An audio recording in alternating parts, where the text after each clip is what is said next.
Hola, ¿qué tal? Muy buenas a todos, bienvenidos a un vídeo más para el canal, estáis en vuestra casa y hoy vamos a hablar de los sistemas de alimentación ininterrumpida, también conocidos como SAIS o por sus siglas en inglés UPS, Uninterruptible Power Supply.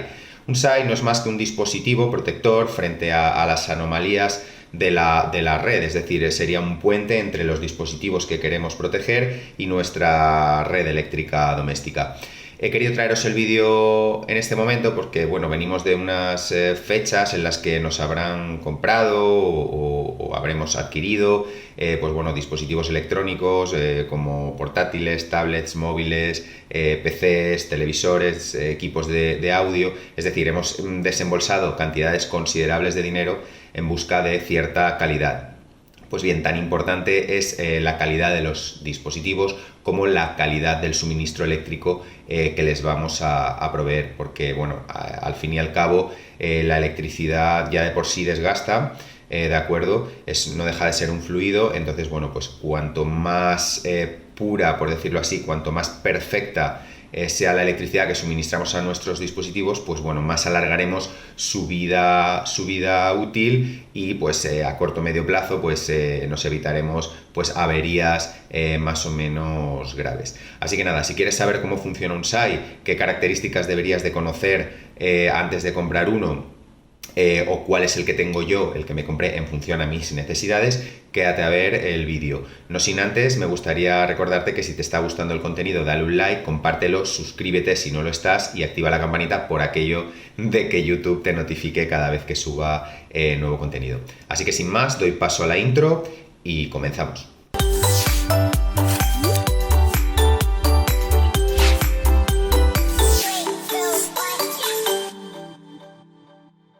Pues sí, amigos, como os dije en la introducción, un SAI es un dispositivo protector frente a cualquiera de las anomalías que nos podemos encontrar en la red eléctrica y aparte pues también nos brindaría pues una protección contra lo que es la pérdida de información y los daños que sufren los equipos de computación en sus memorias volátiles y en las fuentes de alimentación pues cada vez que hay bajones de tensión o cortes de suministro y se apagan o caen de golpe, ¿no?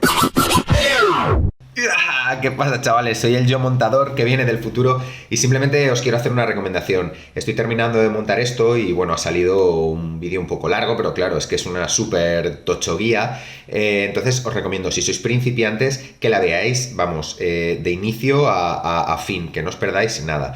Pero si sois personas que ya pues tenéis conocimientos de electricidad, de electrónica, ya sabéis lo que es un SAI y demás, pues os dejaré aquí en la descripción al minuto donde podéis saltar, donde ya empiezo a explicar un poquito más en profundidad cuáles son las características que deberíais de conocer de un SAI, cómo calcular la potencia del SAI que necesitáis y cómo elegir un SAI en función de vuestras necesidades. Entonces, os repito, os recomiendo que os veáis todo el vídeo, pero si ya contáis con esa información, pues bueno, no os tragáis todo lo que es la parte de teoría. Así que repito, os lo dejaré aquí en la descripción al minuto donde podéis saltar si os queréis ahorrar eso. Así que nada, no os interrumpo más y os dejo con el vídeo. Chao, chao. Por otro lado, esto lo consiguen gracias a que emplean unas baterías, ¿de acuerdo? Unas baterías que lo que hacen es que en el momento que se detecta pues eso, una bajada de tensión importante, entonces entraría en juego la batería. Luego aparte tenemos SAIs que son más o menos inteligentes, es decir, que se comunican con nuestro equipo, bien sea por USB, bien sea por cable serie RS232, generalmente suele ser por USB. Y bueno, pues en el ordenador tendríamos instalado algún tipo de software que lo que haría sería encargarse de cerrar el equipo pues de una manera más o menos ordenada, cerrar aplicaciones y luego hacer un shutdown del sistema operativo como podríamos hacer los usuarios. Ahora vamos a hablar de las anomalías que nos podemos encontrar en la red eléctrica. Si bien es cierto que donde yo vivo, por ejemplo, en España, no podemos quejarnos de una calidad del fluido eléctrico en momentos puntuales, por ejemplo, pues de avería o de que hayan condicionantes atmosféricos y demás, pues sí que podemos experimentar ciertas anomalías. Según la IECubo, que es el Instituto de Ingenieros Eléctricos y Electrónicos, que es una sociedad a nivel mundial que lo que hace es sacar estándares, ¿de acuerdo? Da conferencias, hace investigaciones, saca estándares por consenso. Por ejemplo, el estándar IEQ 802.11 es un estándar, una normativa que lo que hace es regular lo que son la transmisión de datos inalámbrica, es decir, lo que todos a día de hoy conocemos como Wi-Fi. Antes de hablar de las anomalías de la red eléctrica, deberíamos de conocer todo el mundo cuál es la forma de una onda de corriente alterna. Matemáticamente se trata de una onda senoidal, ¿de acuerdo? Ya que se puede representar con todos los valores que genera la función seno, y además es periódica, es decir, que se repite en el tiempo.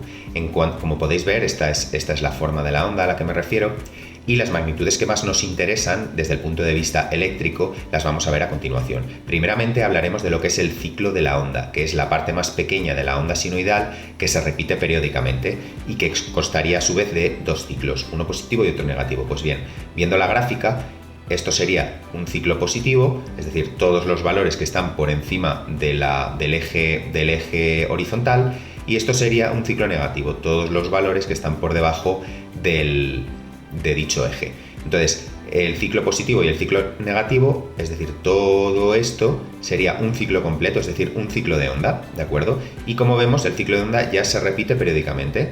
Aquí se repite una vez, dos veces, tres veces, cuatro veces y cinco veces, ¿de acuerdo? Luego estaría lo que llamamos el periodo. El periodo es el tiempo transcurrido entre dos puntos equivalentes de la onda.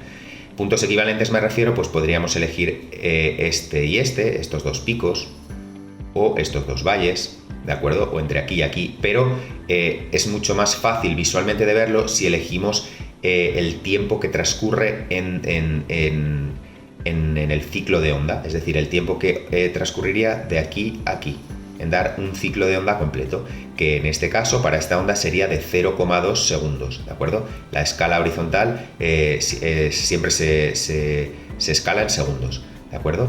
Y la vertical, el eje vertical, que aquí no se vería, estaría en voltios, en tensión, ¿de acuerdo? Vale, más cositas. Entonces, ahora otra magnitud que nos interesa es la frecuencia. La frecuencia, por definición, es la cantidad de ciclos que da la onda por segundo. Entonces, como os he demostrado aquí gráficamente, podemos ver que esta onda, lo que sería en un segundo, ¿de acuerdo?, da 5 ciclos, tiene 5 ciclos. Pues bien, a los ciclos por segundo también se les conoce como hercios o hertz en inglés. Matemáticamente, para calcular la frecuencia utilizaríamos la inversa del periodo, es decir, 1 partido periodo, o lo que es lo mismo, periodo a la menos 1. Así que si yo divido 1 entre lo que es el periodo de esta onda, que es 0,2, 1 partido 0,2 nos daría 5 hercios también. O sea que gráficamente y matemáticamente podemos ver que esta onda tiene 5 hercios.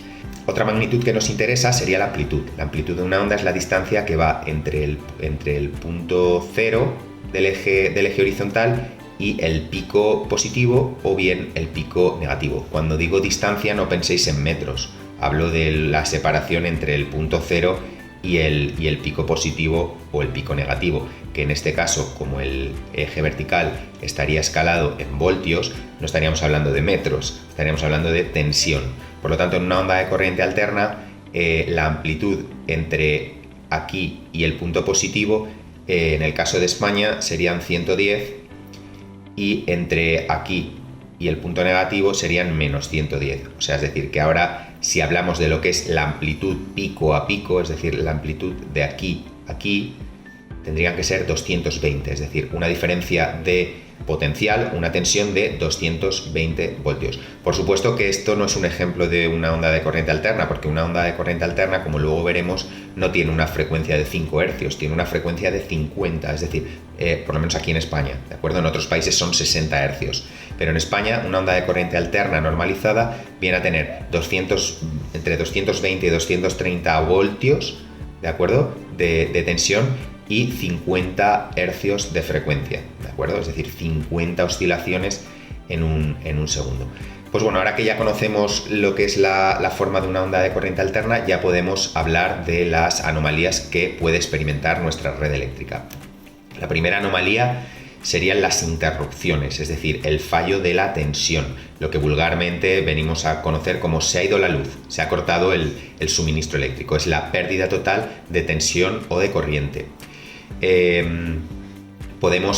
Según la duración, podemos hablar de una interrupción instantánea, si viene a durar entre 0,5 y 30 ciclos, una interrupción momentánea si dura de entre 30 ciclos y 2 segundos, una interrupción temporal de 2 segundos a 2 minutos o una sostenida mayor de 2 minutos. ¿Cuáles son las causas? Pues las causas de una interrupción pueden ser pues cualquier tipo de daño en la red eléctrica, desde la caída de un rayo, las condiciones atmosféricas, es decir, que haya una tormenta muy fuerte, que los técnicos de hidroeléctrica estén reparando averías, etc. ¿Y cuáles son las consecuencias que podemos sufrir? Pues bueno, que nuestro aparato se apague bruscamente. Si se trata de un ordenador, pues puede producirnos pérdidas en toda aquella información que no tuviéramos almacenada en un archivo, es decir, en el disco duro. Así que bueno, pues se produciría una pérdida de dicha información. La siguiente anomalía que podemos encontrarnos son las bajadas de tensión y las subtensiones, que hay que diferenciar. Una bajada de tensión sería una reducción de la tensión de la onda de corriente alterna del 85%, es decir, si hemos dicho que en España la tensión normalizada son 220, pues una bajada de tensión se consideraría por debajo de los 187 voltios y tiene que ser durante un periodo breve de tiempo, es decir, entre 0,5 ciclos y 1 minuto. ¿Cuáles son las causas? Pues las causas pueden ser, por ejemplo, el encendido de una carga, como por ejemplo un aire acondicionado o el arranque de un motor. Si vemos la forma de una bajada de tensión, pues bueno, veríamos como la amplitud, ¿de acuerdo? Lo que es la tensión reflejada en la amplitud de la onda, veríamos que hay un momento que se reduce, se hace más pequeña. Y luego estarían las subtensiones, que se trata también de una bajada de tensión, pero con una duración más larga, que puede ir de minutos a días, ¿de acuerdo? Y las causas la causa de la subtensión pues podrían ser generalmente problemas en la red, en la propia red o incluso en el suministro. Si vemos la forma de una onda donde se produce una subtensión, pues nada, veríamos una reducción constante de lo que es la amplitud de la onda. Y las consecuencias, pues bueno, hacen que los equipos no funcionen correctamente. Por ejemplo, si tuviéramos un microondas veríamos que no calienta lo suficiente, nos fijaríamos en que las bombillas lucen menos, que los motores, si tuviéramos funcionando algún motor, se calentaría más, las fuentes de alimentación también suelen fallar, etc. La tercera anomalía que nos encontramos es justo lo contrario, es decir, lo que sería una subida de tensión y una sobretensión. Hay que diferenciar. Una subida de tensión sería un aumento de la tensión de la corriente alterna por encima de un 110%, es decir, si hemos dicho que lo normal en España son 220, pues por encima de 242 voltios se consideraría una subida de tensión. Y además tiene que ser un periodo breve también, de 0,5 ciclos a 1 minuto. Las causas, pues bueno, generalmente suele ser por apagar grandes cargas, ¿de acuerdo? Es decir, precisamente pues eso, si apagamos un aire acondicionado, si apagamos un motor, pues pueden generar subidas momentáneas de tensión. También si nos falla alguna de las fases de corriente, etcétera. Y las consecuencias, pues lo mismo.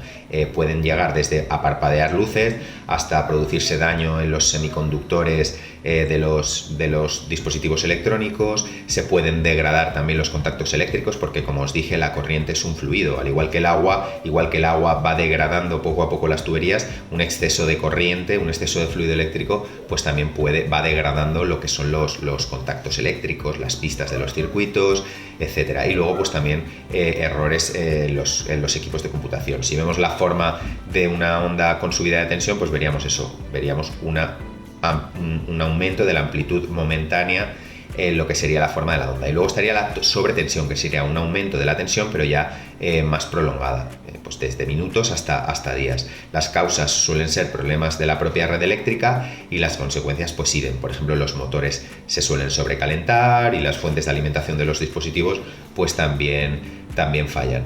Lo que son las subidas y las bajadas de tensión, así como las sobretensiones, suelen ser más típicas a lo mejor de núcleos rurales, sobre todo cuando el consumidor está, digamos, al principio o al final de la línea. Es decir, si estamos próximos a una subestación eléctrica, tenderemos a tener una tensión superior a lo normal.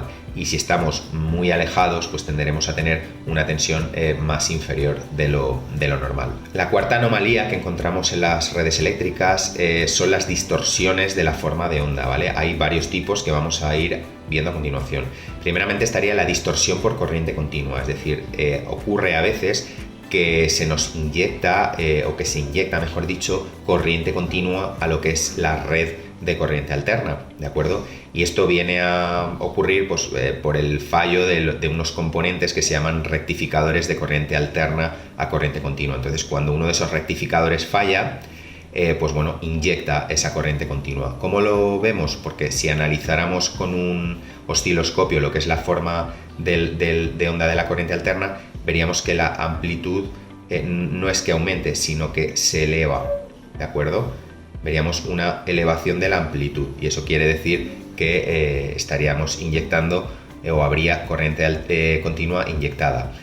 Luego estaría lo que es la distorsión por armónicos. La distorsión por armónicos de una onda consiste en que se corrompe. La onda sinusoidal de corriente alterna se corrompe porque, por decirlo así, por explicarlo brevemente, las frecuencias como que se alteran. Las causas son debidas a cargas pues no lineales, como motores, por ejemplo, pues a lo mejor el motor de un ascensor, o por ejemplo si tenemos una impresora láser, que también suelen inducir distorsiones en lo que son la corriente alterna. Y las consecuencias, pues bueno, los equipos que más sufrirían serían aquellos que tuvieran algún tipo de motor de corriente alterna, o bien los ordenadores que sean así más sensibles, ¿de acuerdo? Los equipos de computación más sensibles. Si vemos la forma de una onda distorsionada por armónicos, pues vendría a ser estaría como dentada, ¿no? Como en lugar de ser suave, como la onda que hemos visto, vendría a ser como si fueran dientes de sierra, ¿no?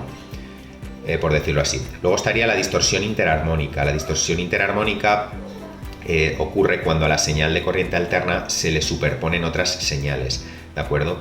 El efecto más notable es el parpadeo de los monitores y de las luces, y también el calentamiento y las interferencias en los equipos de comunicaciones, ¿de acuerdo? Como podemos ver aquí, pues es como si aumentara la frecuencia, ¿de acuerdo? Esta onda está distorsionada, entonces es como que su frecuencia ha aumentado.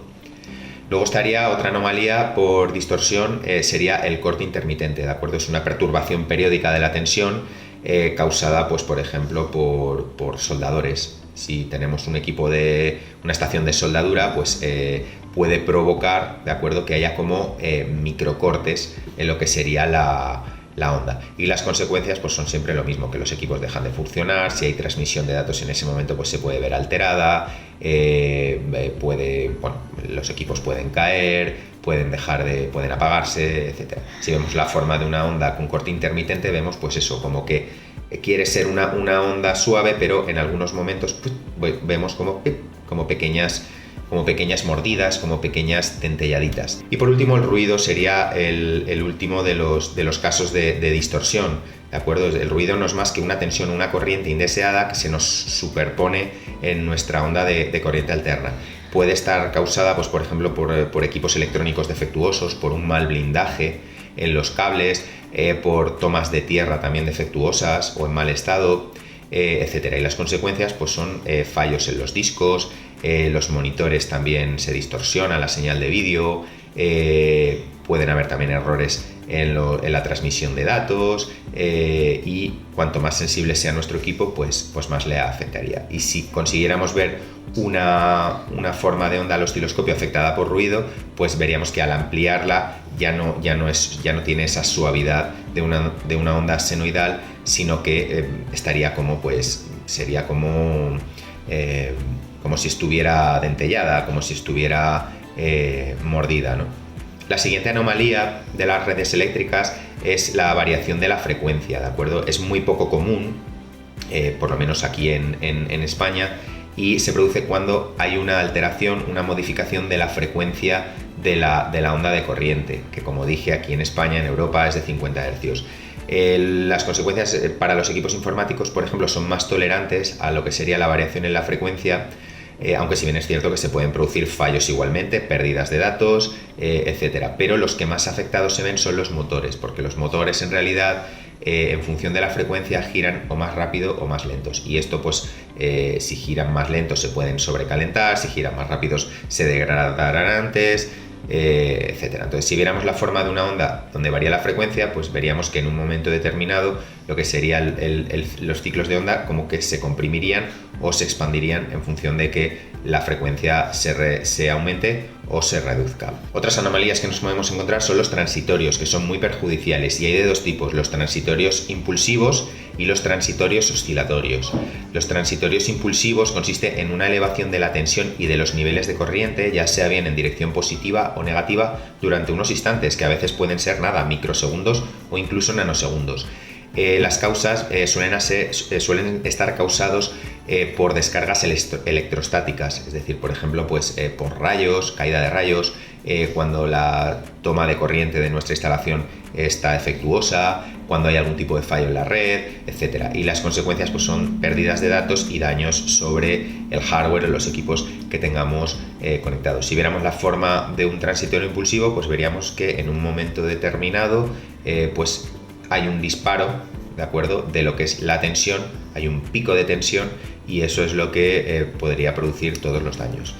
Y luego estarían los transitorios oscilatorios, ¿de acuerdo?, que es cuando hay un cambio más estable de lo que es la corriente o la tensión de la señal, bien en un sentido positivo o en un sentido negativo. Y suele ocurrir también, por ejemplo, cuando tenemos funcionando motores. ¿De acuerdo? Si viéramos la forma de onda, pues veríamos que en un momento determinado, ¿de acuerdo?, hay una degradación de una parte del ciclo, de una parte de la onda, ¿de acuerdo? Pero volvería otra vez la onda a su esencia natural. Y por último estarían las fluctuaciones de tensión. Las fluctuaciones de tensión son la variación sistemática o aleatoria de la tensión entre un 95 y un 105% de lo que es el valor normal de trabajo. ¿Cómo podríamos detectarlo? Pues en el parpadeo de luces se notan cuando hay fluctuaciones de tensión. Si viéramos la forma de la onda, pues veríamos que lo que es la amplitud de la onda, es decir, la tensión, pues va variando de manera aleatoria y repetitiva, puede o bien subir o bien bajar.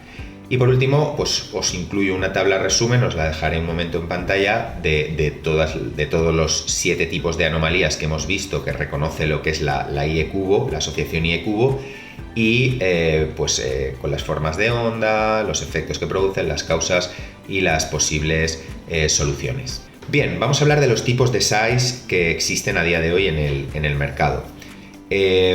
Por un lado, son 3, ¿de acuerdo? Por un lado tenemos los SAIs offline, también conocidos como standby, que proporcionan una protección básica. Cuando digo protección básica me refiero a que protegen frente a interrupciones, es decir, cortes en el suministro, subidas de tensión y bajadas de tensión. ¿Cuándo se usan? Pues se suelen usar para proteger dispositivos domésticos, pues como ordenadores, monitores, televisores, los periféricos, etc. Y constan de una batería, ¿de acuerdo?, que cuando se produce esa bajada de tensión entra en juego, empieza a convertir la corriente continua en corriente alterna y alimenta a los dispositivos. A día de hoy, pues son los clásicos SAIs que solemos encontrar pues por precios entre 50, 60, a lo mejor hasta 100 euros en algunas grandes superficies comerciales y demás. Yo no los recomiendo.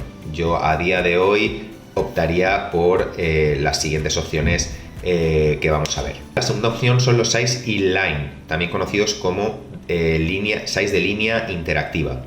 Estos proporcionan una protección intermedia, es decir, proporcionan protección contra las interrupciones, contra la subida de tensión y también contra las sobretensiones, contra las bajadas de tensión y las subtensiones, y en algunos modelos también pueden proporcionar protección contra lo que sería la distorsión por ruido eléctrico y contra los transitorios, ¿de acuerdo?, que hemos visto que eran tan perjudiciales. ¿Cuándo se tiene que usar un SAI inline? Pues bueno, para proteger nuestros dispositivos en lugares donde ya sepamos que hay problemas de tensión, que hay tensiones anómalas. Si queremos proteger también dispositivos pues de cierta sensibilidad, no sé, ordenadores gaming, dispositivos a lo mejor médicos, dispositivos de red como routers, como switches, cámaras de videovigilancia, también sirven para proteger motores eléctricos, servidores, ordenadores que tengan fuentes PFC activo, que luego veremos lo que es, como por ejemplo los ordenadores Mac, los ordenadores gaming, equipos de laboratorio, etc. Las ventajas que tienen es que son mucho más silenciosos que los SAIs offline, También he de deciros que la batería también entra en juego, es decir, se conmuta en el momento que se detecta una bajada en la tensión de la red, ¿de acuerdo? Es cuando entraría en juego la batería y se empezaría a convertir la corriente continua de la batería en corriente alterna para alimentar los dispositivos. Y finalmente estarían los SAIs online o de doble conversión, que son los más caros, pero también los más fiables y los más eficientes. Los SAIs online ofrecen una protección completa frente a las 7 anomalías de la red que hemos visto. Se suelen utilizar cuando queremos proteger equipos de mucho valor, sobre todo pues ya destinados a empresas como servidores, como equipos de videograbación, equipos de monitorización, etc. El inconveniente que tienen es que las baterías, de acuerdo, se tienen que sustituir, porque no lo he dicho, pero las baterías de todos los SAIs se tienen que sustituir. Ese es el mantenimiento que tenemos que hacer. Tienen una vida útil, cada cierto número de usos, pues hay que sustituirlas. Entonces, el inconveniente que tienen los SAIs de doble conversión es que las baterías se tienen que sustituir con más frecuencia, ¿de acuerdo? Y bueno, y luego aparte tienen un coste más elevado, porque bueno, dan más potencia, permiten la duración de las baterías es mayor, en fin, que luego veremos que el motivo por el que tienen un costo más elevado. Pero como os decía, la desventaja es que las baterías se tienen que cambiar con más frecuencia, porque precisamente se llaman SAIs online o de doble conversión por la técnica que utilizan, es decir, obtienen una corriente alterna más pura porque la batería siempre está trabajando.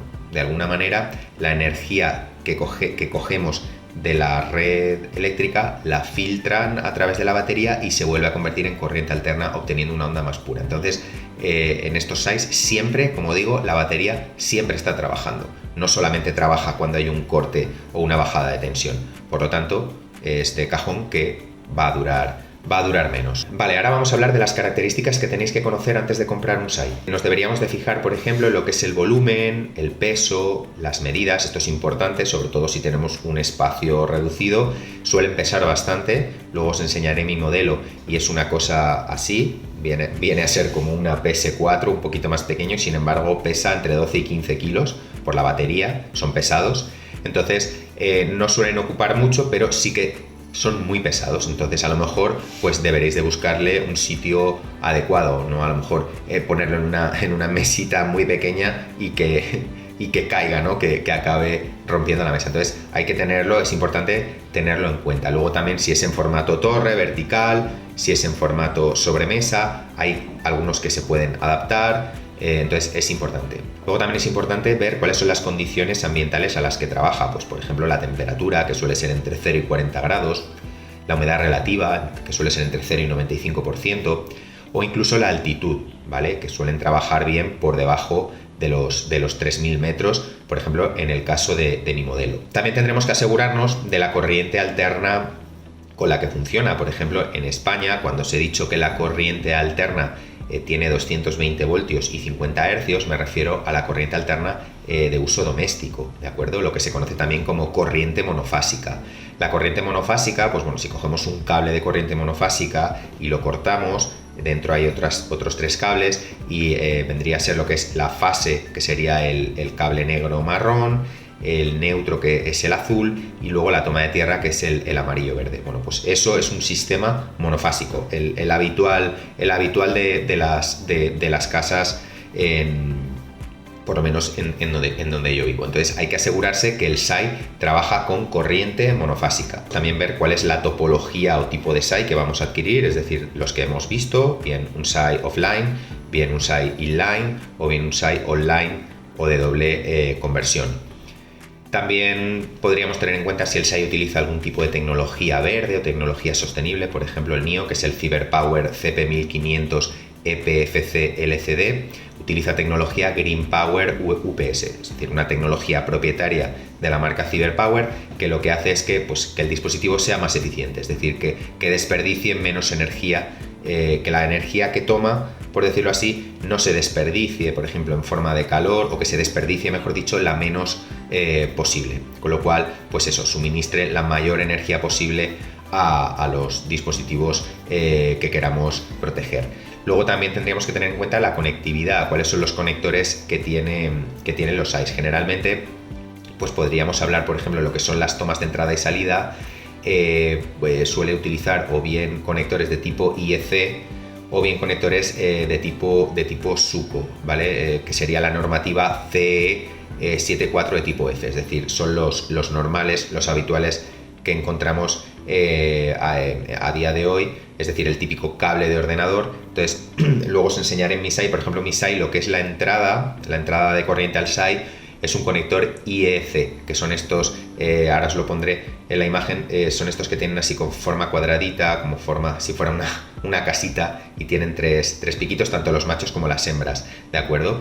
Pero luego, sin embargo, el cable acaba en un SUCO, que son los redondos con toma de tierra y dos conectores, ¿de acuerdo? Entonces, ya os digo, es muy habitual encontrar o bien uno o bien otro o una combinación de ambos. Sin embargo, las salidas, por ejemplo en mi SAI, sí que son SUCOs. También es importante ver el número de salidas, por ejemplo el mío tiene 6. Depende de vuestras necesidades, a lo mejor solo necesitáis 4, 6 o incluso 8 o más salidas. Luego también pues podríamos hablar de que los SAIs también, en función de la inteligencia que tengan, pues también suelen tener puerto USB o puerto RS232, es decir, puerto serie para comunicarse con un equipo de computación, con un ordenador, donde luego habría que instalar un software y tal, pues para que se comuniquen el SAI y el ordenador. También suelen llevar un puerto RJ11 para filtrar, para conectar un teléfono y filtrar la señal. También suelen llevar puerto RJ45 para Ethernet, para filtrar también la señal que venga del router, etcétera. Esas son las entradas y las salidas que suelen tener los SAIs. Otro parámetro, otra característica en la que nos tenemos que fijar antes de comprar un SAI es en la forma de onda que da la batería. Suelen ser de dos tipos, o bien sinoidal pura o bien sinoidal modificada. Y ahora voy a intentar explicaros lo que es cada cosa. Partimos de que para generar corriente alterna a partir de una batería, que como ya he dicho, las baterías almacenan corriente continua, entonces cuando queremos generar corriente alterna a partir de una batería necesitamos un dispositivo que se llama un inversor. Por supuesto, el SAI ya lo tiene internamente, tiene su propio inversor. Entonces, digamos que los inversores menos eficientes, o por decirlo así más económicos, lo que hacen es generar una onda cuadrada. Una onda cuadrada que tiene una amplitud de 220 voltios igualmente y una frecuencia de 50 Hz. Entonces, esta onda cuadrada para dispositivos como por ejemplo los dispositivos de iluminación o dispositivos de televisión les sobra. Es como que los engañas, ¿de acuerdo? No les estás dando una onda senoidal pura, les estás dando una onda cuadrada, pero ellos funcionan igual, ¿de acuerdo? Como podemos ver aquí, esta sería la forma de una onda cuadrada, ¿veis? No tiene todos los valores, ya que pasaría de 110 a menos 110 de golpe, pero da igual, la amplitud, ¿vale? Sería de 220 igual y la frecuencia pues de 50 Hz, con lo cual, como ya he dicho, hay ciertos dispositivos que les sobra y les basta con una onda cuadrada. Luego estaría lo que es la onda senoidal modificada, es decir, inversores un poquito más eficientes, lo que harían serían partir de una señal cuadrada y tratar de convertirla para que se asemejara lo máximo posible a la onda senoidal pura, ¿de acuerdo? Entonces, con onda senoidal modificada, pues podrían trabajar pues dispositivos de iluminación, también dispositivos de televisión y algunos ordenadores. Entonces, veis, la forma de una onda senoidal modificada vendría a ser esta. Sería como una onda senoidal, pero pixelada, por decirlo así. Y ya por último estaría la onda senoidal pura, es decir, es o bien la que nos entrega nuestra red eléctrica, siempre y cuando esté en buenas condiciones, es decir, es la onda que generan o bien los alternadores de nuestra compañía eléctrica, o también se puede generar una onda senoidal pura, ¿de acuerdo?, con inversores de cierta calidad, ¿de acuerdo? Entonces, la onda senoidal pura es la que es apta para todos los aparatos. Por eso es muy importante que veamos si nuestro SAI, lo que es la forma de onda que emite la batería, bien es senoidal modificada o bien es senoidal pura. El mío es senoidal pura porque lo elegí precisamente porque, bueno, le podría conectar algo que llevara un motor.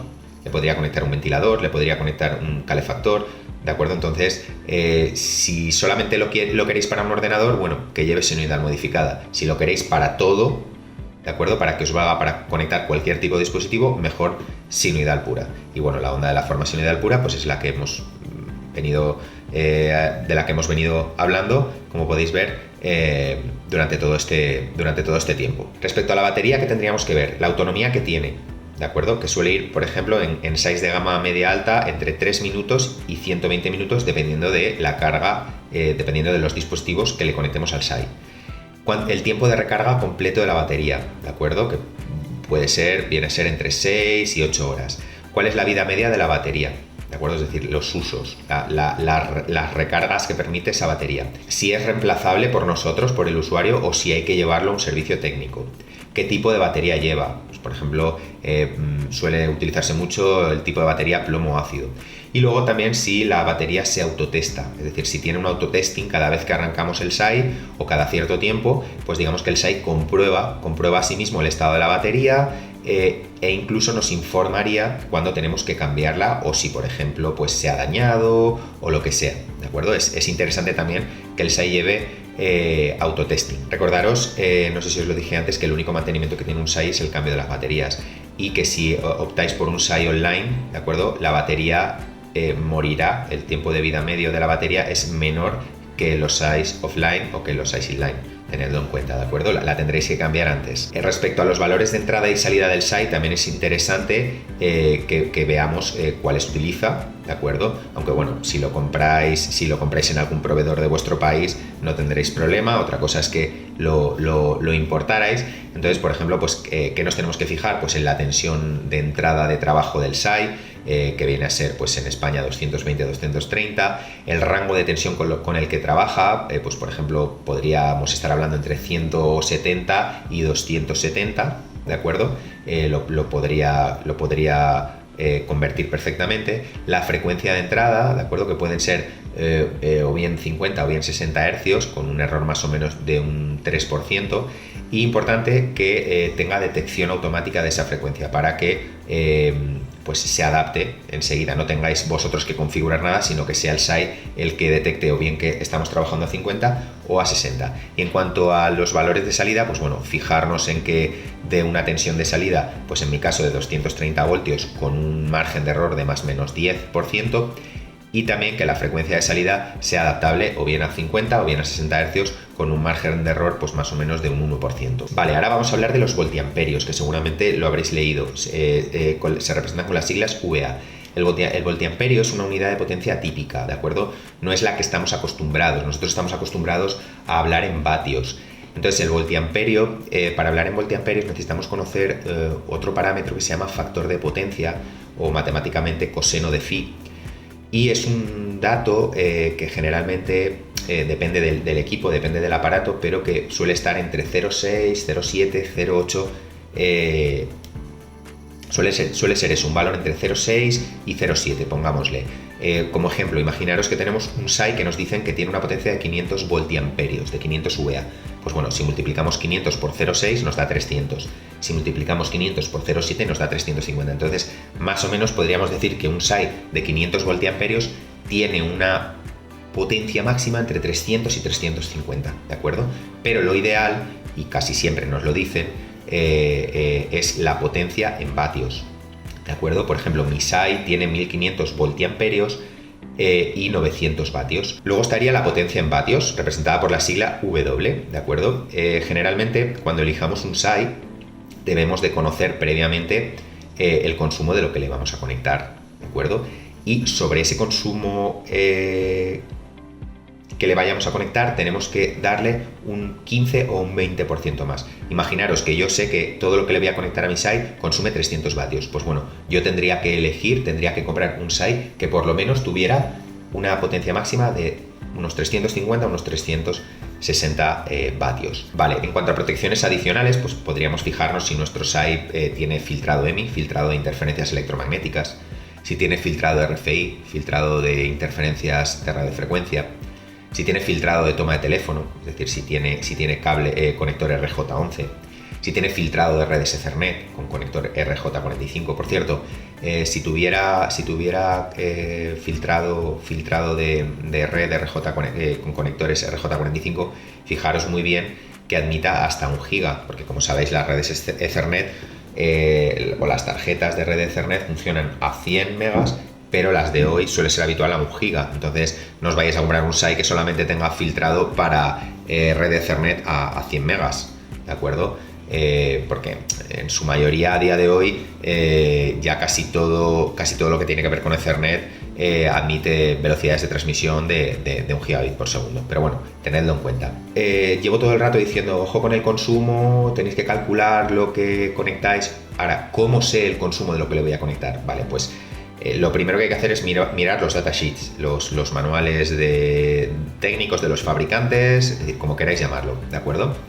A veces lo encontramos por detrás del dispositivo, en lo que es la etiqueta, pues por ejemplo en mi televisor, mi televisor LG, por detrás pone lo que consume en vatios.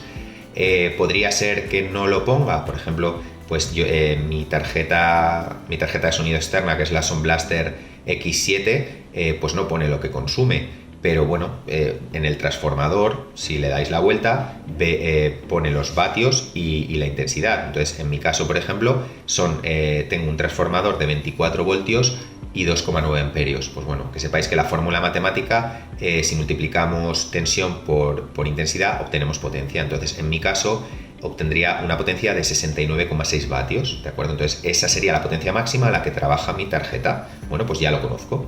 Por ejemplo, mi monitor de ordenador, pues es una OC modelo 2590G4 de 144 Hz. Pues bueno, he consultado en el fabricante y he visto que trabaja en un rango entre 23 y 37 vatios. Bueno, pues ya lo sé. Es decir, tendría que ir sumando, ¿de acuerdo? Todas esas potencias a las que trabajan los dispositivos. Ahora bien, me diréis, ya, pero es que conocer lo que consume un ordenador, y más si es un ordenador montado a piezas, es más difícil. No, podemos utilizar lo que son las calculadoras de fuentes de alimentación, es decir, cuando vamos a montar un ordenador también tenemos que saber lo que consumen los componentes para elegir una fuente de alimentación adecuada. Pues bien, podemos utilizar unas calculadoras de fuentes de alimentación para ver precisamente cuánto consume nuestro ordenador. Vale, pues yo os voy a enseñar una calculadora de fuentes de alimentación que he elegido al azar, que he buscado en Google, que está en genetic.es, y pues bueno, como veréis, lo que tenemos que hacer es elegir el tipo de placa base que tengamos, en mi caso ordenador de sobremesa. El procesador, pues en mi caso es un Intel, es un i5 9600K, ¿de acuerdo? Aquí está. Tengo 16 GB de memoria DDR4, pero en dos módulos de 8.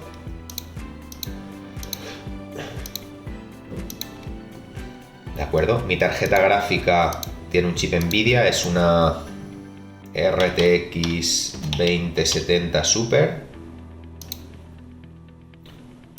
Tengo dos discos duros, uno de 7000, un HDD normal de 7200 revoluciones y un SSD NVMe, ¿de acuerdo? No tengo ninguna unidad óptica, no tengo ni CD-ROM, ni Blu-ray, ni nada. Vale, nada de tarjetas PCI Express, ni tarjetas PCI. Tengo un ratón de tipo gaming, con un teclado de tipo gaming, que suelen consumir más por aquello de que llevan RGB, luces RGB y demás. No tengo kit de refrigeración líquida, ni bomba de refrigeración líquida, pero sí que tengo un ventilador para el procesador de 140 milímetros y luego la caja lleva 4, si no recuerdo mal, de 120. Y bueno, aquí podría poner otros dispositivos. Bueno, si tú, por ejemplo, la caja sí que lleva LEDs, creo que lleva una tira de 15 LEDs, pues bueno, se la pongo también. Entonces le damos a calcular y me dice que mi equipo, ¿de acuerdo? Teniendo en cuenta un consumo máximo, es decir, con la tarjeta de vídeo funcionando a máxima potencia, pues en algún videojuego y demás, consumiría 444 vatios. Pero que la potencia recomendada de la fuente sería elegir una fuente entre 500 y 600 vatios. Y aquí me propone algunas fuentes. Yo, por ejemplo, la mía es una fuente Gigabyte Aorus de 850 vatios, con certificado, si no recuerdo mal, 80 Plus Gold, que luego hablaré de lo que es este certificado. Pero bueno, nos quedamos con el dato del consumo máximo estimado para mi ordenador, que serían 444 vatios, a lo que tendría que añadir los 37 vatios del monitor, si no recuerdo mal, y los casi 70 vatios de la tarjeta de sonido externa, más, bueno, algún que otro periférico que quisiera conectar, pues bueno, yo elegí un SAI de 900 vatios, pues eso, para tener ese margen de ampliación, pues si luego le conecto algún portátil, tablets, móviles, etcétera, etcétera, pues bueno, quería tener un SAI con un margen de potencia suficiente. Otra cosa a tener en cuenta, que el SAI sea compatible con fuentes de PFC activo. Y diréis muchos, ¿y qué es eso del PFC activo? Bueno, los que tengáis ordenadores Mac o los que tengáis ordenador gaming, lo más probable es que vuestra fuente tenga PFC activo. El PFC activo son las siglas de Power Factor Corrected, es decir, corrección de factor de potencia. Y ahora me diréis, ¿y qué es el factor de potencia? Pues el factor de potencia simplemente es la relación, es decir, la división entre lo que es la potencia activa, la potencia real que da la fuente de alimentación, y la potencia aparente, es decir, la potencia que se supone que da. Imaginaros que tuviéramos una fuente de alimentación de 500 vatios, ¿de acuerdo? Y que diera 500 vatios de verdad. Entonces, si yo dividiera 500 vatios, que es lo que da, y 500 vatios, que es lo que promete dar, la división daría 1, es decir, el 100%. Tendría un factor de potencia del 100%. Pero esto no es así, ¿vale? Nunca se llega al 1. Entonces, lo que tratan las fuentes de alimentación mediante lo que es la tecnología de corrección de factor de potencia, el PFC, es de intentar que el factor de potencia sea lo más próximo a 1. Entonces, las fuentes de alimentación, ¿de acuerdo?, son de tres tipos. Tenemos fuentes de alimentación sin PFC, que suelen tener un factor de potencia por debajo del 60%, cuanto más barata sea la fuente, peor, ¿de acuerdo? Porque el factor de potencia no lo he dicho, pero lo que mide es la eficiencia que tiene la fuente de alimentación, ¿de acuerdo? Es decir, la energía que es capaz de darnos, que no se pierde, ¿de acuerdo? Y luego estarían las fuentes de alimentación con PCC, que puede ser o bien PCC pasivo, que estas fuentes de alimentación suelen dar un factor de potencia entre el 70 y el 85%, y las fuentes de PCC activo, que suelen dar un factor de potencia, es decir, tienen una eficiencia a veces hasta un 95% de la potencia, ¿no? Por supuesto, esto depende del fabricante, de la carga que le estemos poniendo a la fuente, de la temperatura y la humedad ambiente a la que esté trabajando, etcétera, etcétera. Por poner dos ejemplos, pues existen dos certificados energéticos. Por ejemplo, en Estados Unidos existe el certificado Energy Star, que lo tienen que cumplir todas las fuentes de alimentación, ¿de acuerdo?, que trabajen a más de 100 vatios. Toda fuente de alimentación que trabaje a más de 100 vatios tiene que tener sí o sí PFC activo. Por ejemplo, como os decía antes, la fuente de alimentación que yo tengo cumple otro certificado que es el 80 Plus. El 80 Plus también es un certificado que lo tienen que tener todas las fuentes que tengan PFC activo, ¿de acuerdo? ¿Para qué? Pues para garantizar esa eficiencia. ¿Qué quiere decir 80 Plus? Pues quiere decir que como mínimo esa fuente me va a entregar un 80%, es decir, de la energía que toma a su entrada, por lo menos el 80% lo voy a tener a la salida, ¿de acuerdo? O dicho de otra manera, que un 20% que me garantizan que un 20% o menos se va a perder, por ejemplo, pues en forma de calor, ¿de acuerdo? Entonces, si veis la tabla, lo que es la certificación 80 Plus tiene como varias divisiones. Está la normal, la bronce, la silver, la gold, la platinum y la titanium. Por ejemplo, por hablar de mi fuente de alimentación, que es una Gigabyte Aorus, luego os pondré aquí abajo exactamente el modelo, pues tiene la 80 Plus Gold. Entonces, pues aquí podemos ver que mi fuente de alimentación al 20% de carga me entregaría el 87%. Tiene un 87% de eficiencia. Al 50% de carga sube el 90% y al 100% a su carga máxima me garantizaría una eficiencia del 87%. Pero veis, nunca bajaría del 80%.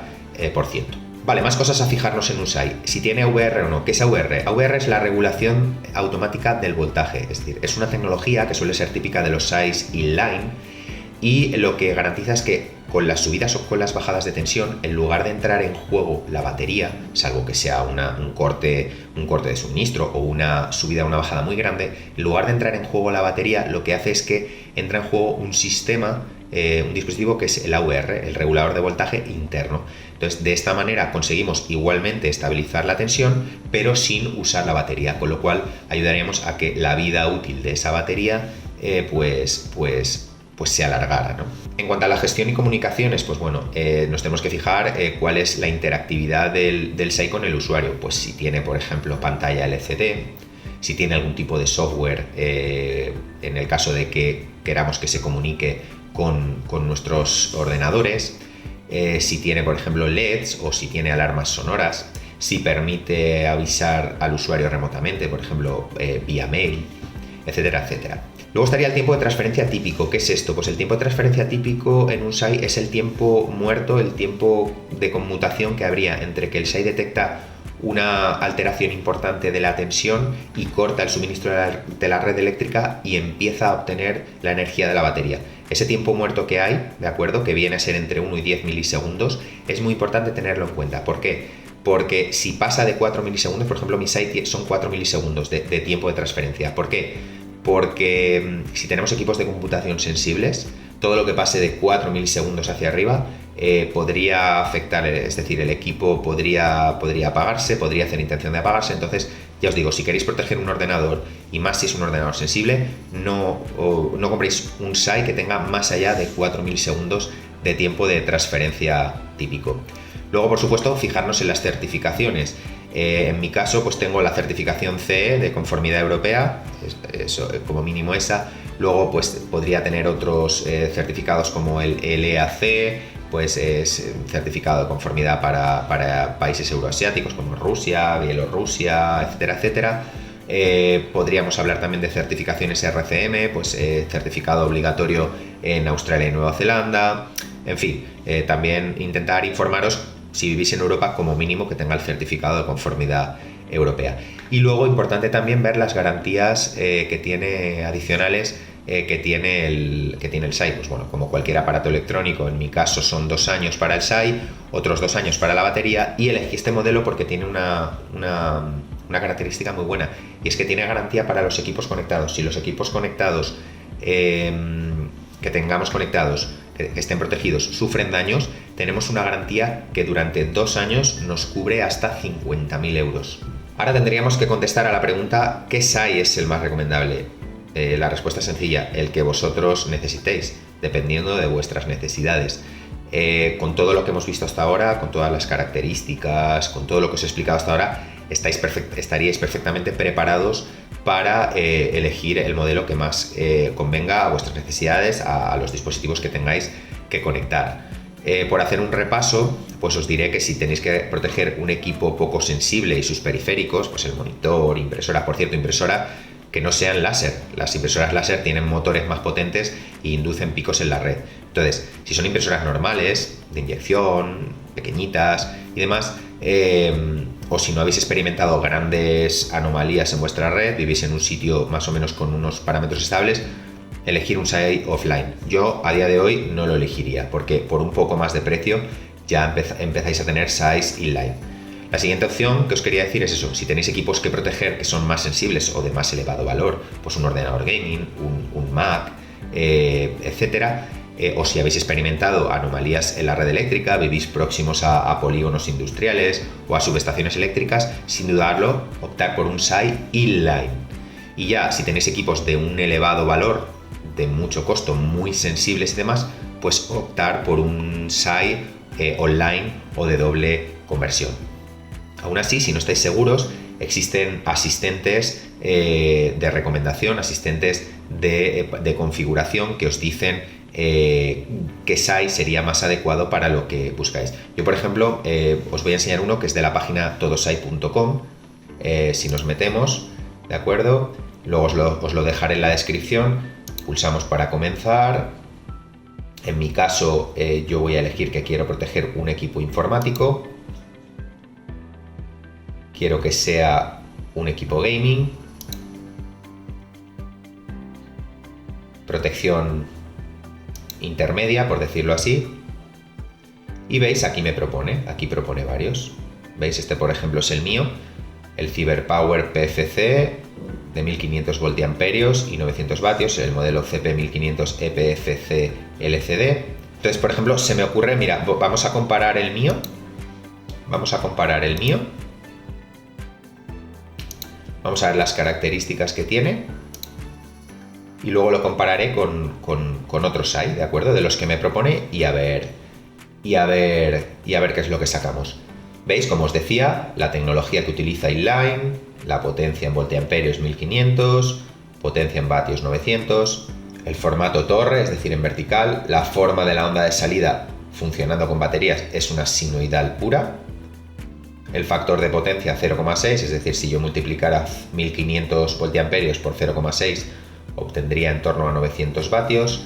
Es recomendable para NAS. Los NAS son servicio de almacenamiento en red, es decir, si tenemos algún disco duro o algún servidor de almacenamiento en red, que sepáis que lo podríamos proteger con este SAI. ¿Veis? Es recomendado también para equipos que lleven fuentes PFC activo, recomendado para conectar motores eléctricos, se considera de gama avanzado. El tipo de regulación del voltaje de la tensión es con el AVR, con el regulador automático de voltaje. Tensión de entrada de trabajo 230, tipo de tensión monofásica. Veis el rango de tensiones con las que trabaja, entre 165 y 265 voltios. La tensión que ofrecería a la salida son 230, con un margen de error más o menos del más o menos 10%. Las frecuencias de salida valdría tanto para 50 como para 60 Hz, con un margen de error de un 1%. ¿Veis? El tiempo de transferencia, el tiempo de conmutación entre que corta la energía de la red. La toma de entrada sería la IEC especificación C14. Las tomas de salida son SUCOS, lleva 6. ¿De acuerdo? No están protegidas contra sobretensiones. Creo que esto es un error, sí que lo están. No son programables. Lleva 2 baterías, una de 12 y otra de 8,5 amperios hora. Comunicación con el usuario LCD. Lleva protección de lo que sería la línea de teléfono y también la línea Ethernet. ¿Veis? Protección para Ethernet 10-100.000, es decir, Ethernet a 1 gigabit por segundo. Lleva puerto USB, lleva puerto serie, filtrado de interferencias electromagnéticas y de radiofrecuencia. No lleva tarjeta de red SNMP, no lleva encendido apagado de emergencia, pero bueno, para lo que yo lo necesitaba no era necesario. El software de gestión no lleva módulos para baterías adicionales y bueno, las medidas, autonomía importante también, ¿veis? Con 200 vatios, 25 minutos 26 segundos y con 725 vatios, 1 minuto. Y luego lo podríamos comparar, pues no sé, con otro equivalente, pues a ver, uno equivalente de otra marca, pues por ejemplo, a ver este La Para, de 1600 vatios, este sería casi el doble de lo que da el mío, ¿veis? Potencia en voltiamperios 2000, 1600 vatios, ¿veis? Este es en formato torre y rack, se puede poner en formato vertical o horizontal, el formato de la onda de salida sería sinusoidal pura también, factor de potencia 0,8, ¿veis? Este no es recomendable para NAS, sí es recomendable para fuentes activas y de motores, y para conectar motores, se considera de gama avanzada, lleva regulador AVR, los valores son los mismos prácticamente, de tensión y de frecuencia. El tiempo de respuesta típico, esto no me gusta, tiempo de respuesta típico no te lo especifica, te dice entre 2 y 6 milisegundos, máximo 10. Esto para proteger un ordenador sensible no me convence. Sin embargo, bueno, luego este no, por ejemplo, no lleva salidas SUCO, también lleva salidas IEC, eso lo tendríais que tener en cuenta, pero lleva 8. Lleva 4 baterías de 12 voltios y 9 amperios hora, lo mismo pantalla LCD, filtra el teléfono y la red, puerto USB, puerto serie, lleva módulo opcional para tarjeta de red SNMP, sí que lleva apagado y encendido, y luego pues el software de gestión que lleva, etcétera, etcétera. Bueno, a mí me sigue convenciendo más el mío, no me gusta esto del tiempo de transferencia típico, y tampoco me gusta, preferiría que llevara SUCOS, yo no necesito más de 6, por lo tanto me sigo quedando, aunque este tiene más potencia, me sigo quedando con mi SAI, sin lugar a dudas. Y nada, pues ya lo último que quedaría sería enseñaros mi SAI físicamente.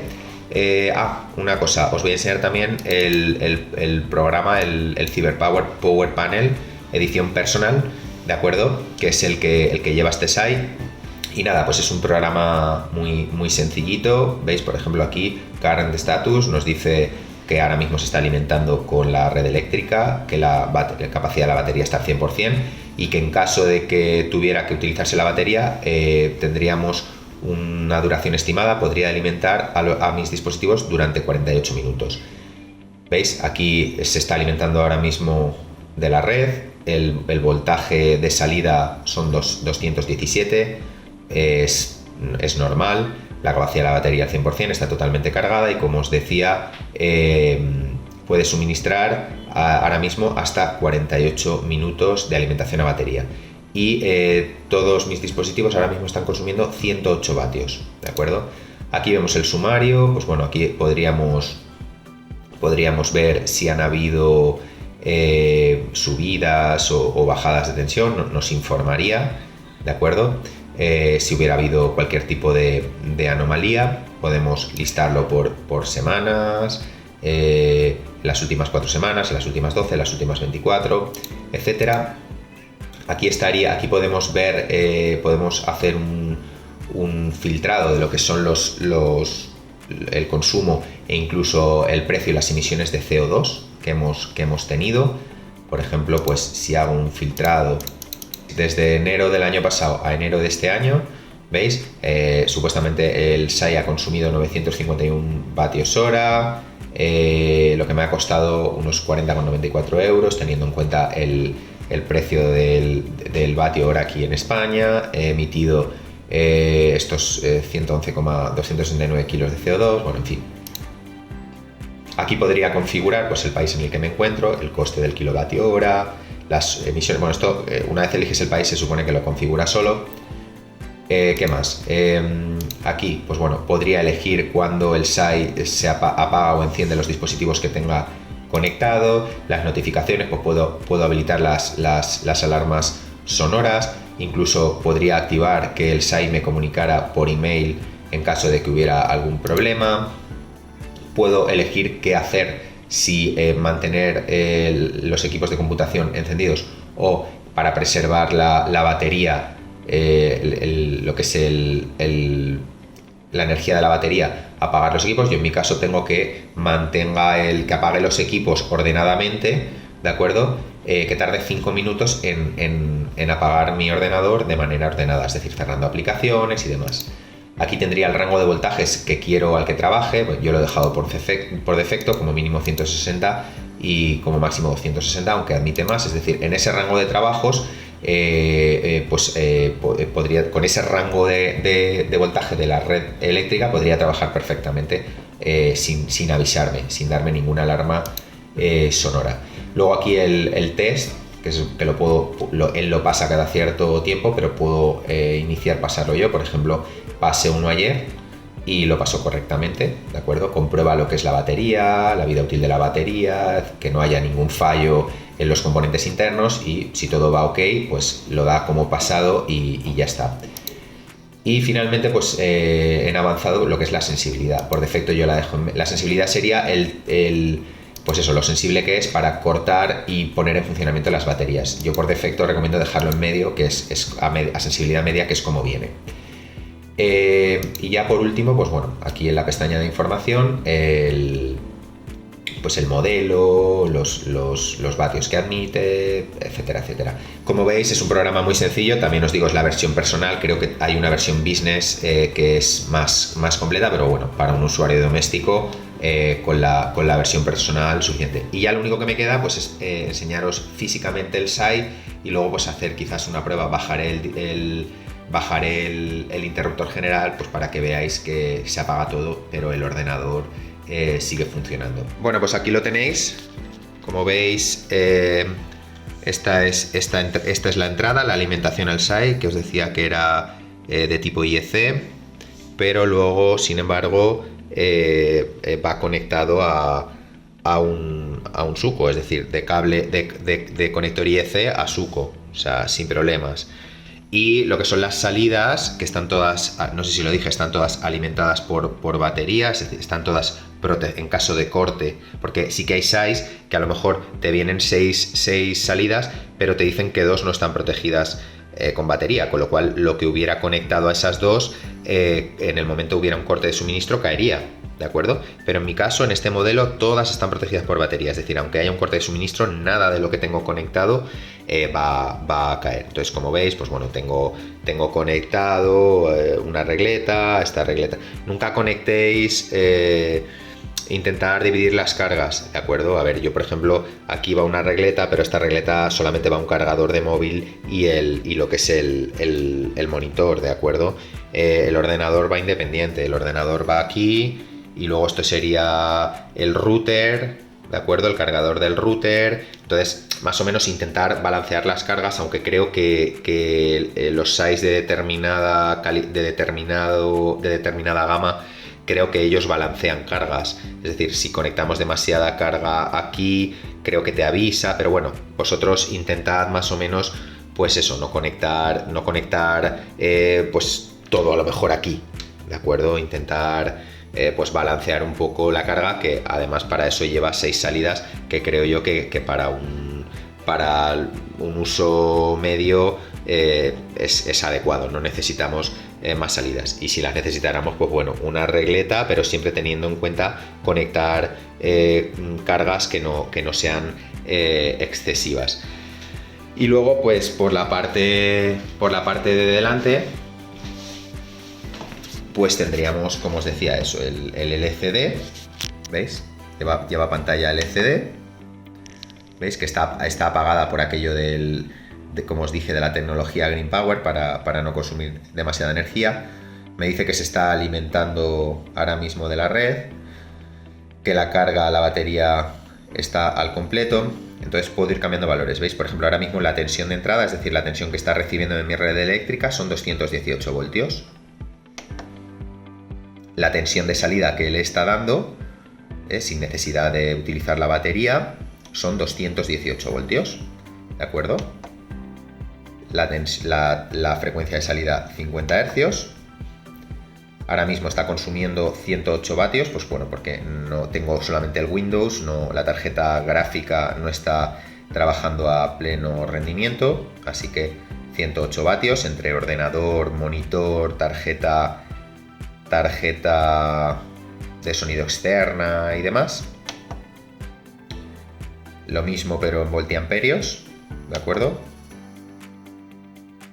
El porcentaje de vatios, porcentaje de voltiamperios, la batería que está cargada al 100% y el tiempo estimado que duraría con la carga que tengo, el tiempo máximo que duraría la batería si ahora mismo se fuera la luz y tuviera que alimentar los dispositivos solo a batería. ¿De acuerdo? Y nada, esto serían los USBs. Como veis, lleva 2 USBs. Puede alimentar dispositivos de hasta 2,1 amperios y bueno, pues yo los tengo pues para cargar el smartwatch, por si tengo que conectar a algún móvil, el mando de alguna consola, etcétera, etcétera. Voy a volver a la parte de atrás, que no os he dicho 2 cosas. ¿Veis? Esto es lo que es el USB, ¿de acuerdo? Iría conectado al ordenador para poderse comunicar con el Power Panel, el software que os he enseñado antes. Y esto sería el puerto RS232, ¿de acuerdo? Que ya ni se utiliza prácticamente, porque para eso tenemos el USB. Y este sería el filtrado de la red Ethernet RJ45, es decir, esta es la entrada, este viene de mi router y este va a la tarjeta de red del ordenador. Y lo que hace es filtrar, ¿de acuerdo? Filtrar la señal de datos y la adecua a los parámetros adecuados. La filtra y la adecua, ¿de acuerdo?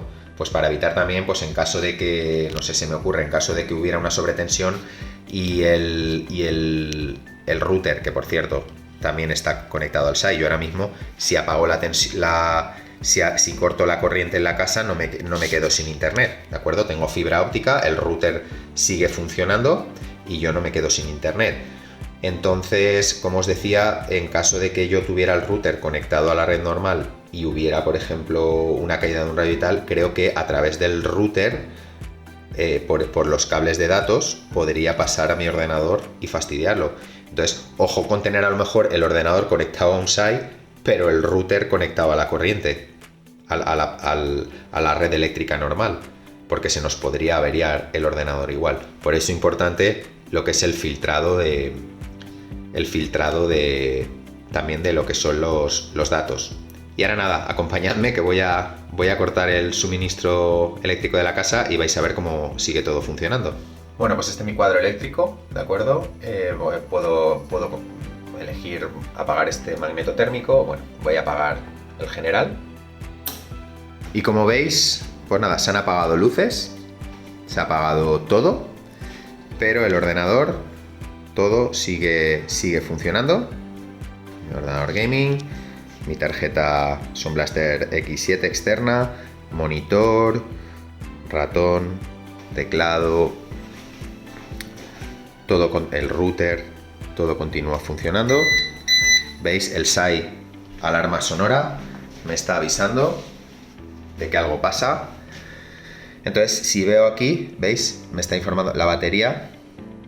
La batería me dice que quedan 42, podría aguantar 42 minutos.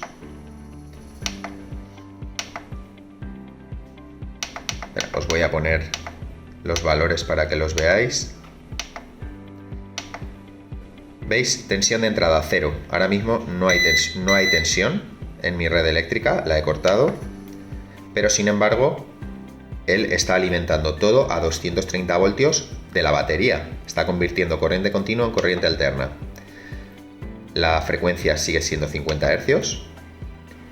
El consumo el mismo, 108 vatios. Ahora voy a poner un videojuego para que veáis que el consumo sube. Lo mismo, consumo en voltiamperios, mismo porcentaje y demás. La batería está al 96%.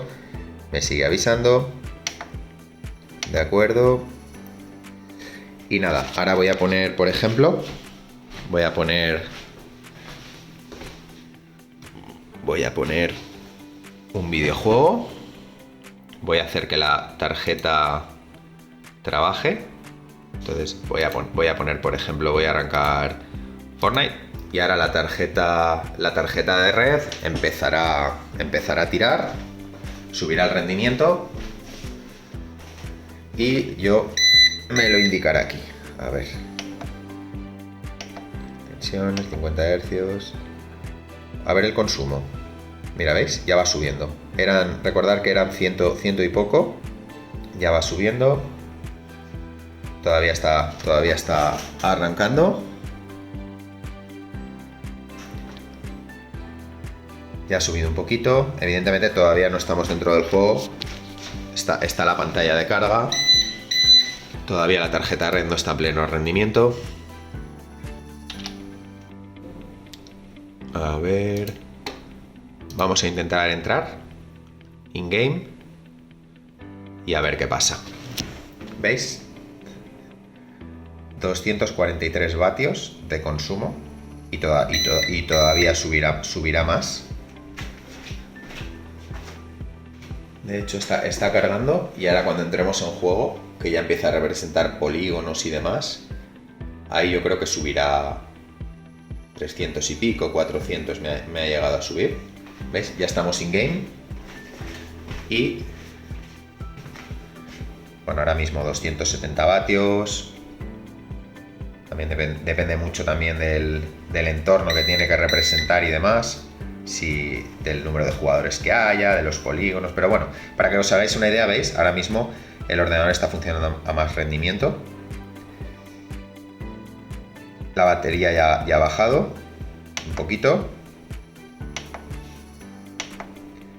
Y supuestamente está al 79-80% y podría aguantar así 18-19 minutos más, evidentemente con un videojuego. ¿De acuerdo? Y nada, chicos, pues yo creo que me voy a despedir desde aquí, muy bien acompañado de mi CyberPower. Creo que os he contado todo lo que debéis de saber para elegir con criterio un buen sistema de protección según las necesidades que tengáis. Y nada, pediros que si os ha gustado mi contenido, que le deis un buen like, que lo compartáis con vuestros amigos, que os suscribáis si todavía no lo estáis y que, importante, activéis la campanita para que el tío YouTube os notifique cada vez que suba nuevo vídeo. Así que nada, lo dicho, nos vamos viendo por aquí y sed muy, muy, muy felices. Venga, un saludo a todos. Chao.